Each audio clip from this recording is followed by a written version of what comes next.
விவசாயிங்கிற பேர்ல மண்ணை அதிகமா அள்ளுற மாஃபியாக்களை விட மாட்டோம். நம்ம மாண்புமிகு உறுப்பினர் கேக்குறாரு, இந்த வண்டல் மண் எங்க பாகிஸ்தானுக்கா போகுதுன்னு. விவசாயிக்கு மட்டும்தான் போகணுங்கிறதா தமிழ்நாடு முதலமைச்சர். பாகிஸ்தானுக்கு இல்ல, பக்கத்து ஊரு கூட போக விட மாட்டோம். வண்டல் மண்ணை எதுக்கும் பயன்படுத்த முடியாது. நிலத்துக்கு தான் இயற்கை உரமா பயன்படுத்த முடியும். அதிமுக ஆட்சி செங்கல் சோலைக்கு வண்டல் மண் அதிகமா பயன்படுத்த முடியாது. களிமண் தான் பயன்படுத்தியும், செம்மண் தான் பயன்படுத்திட்டு. அதோட அனைத்து இந்திய அண்ணா திராவிட முன்னேற்ற கழக ஆட்சி நின்ற பொழுது குடிமராமத்து திட்டத்தை கொண்டாந்து நீண்ட காலமாக ஏரிகள்ல அந்த திட்டத்தை, இந்த வண்டல் மண் அள்ளுகின்ற திட்டம் இல்லை, நிலுவையில் இருந்தது. கிட்டத்தட்ட பல ஆண்டுகளமா இருந்தது.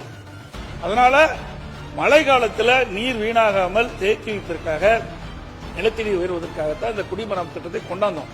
அது மட்டும் மேட்டூர் 83 ஆண்டு காலம் இருந்தது. 5 ஆண்டுக்கு முந்தி 83 ஆண்டு காலம் மேட்டூர் அணையில் தூர்வாராம இருந்தது. ஒரு நாளைக்கு 5000 லாரிகள் அந்த நில மேட்டூர் அணையில் தூர்வாரப்பட்டது. தமிழ்நாடு முழுவதும் பொதுப்பணித்துறையின் சார்பாக 8000 ஏரிகள் தூர்வாரப்பட்டது. இது முழுக்க முழுக்க விவசாயிகளுடைய பங்களிப்போடு இந்த திட்டத்தை நடைமுறைப்படுத்தணும். மாண்பு அமைச்சர் சொல்லும்போது விவசாயிகளை மாஃபியா சொல்லுவது தவறு. அந்த வார்த்தையை நீங்கள் அவைக்குள் நீக்க வேண்டும்.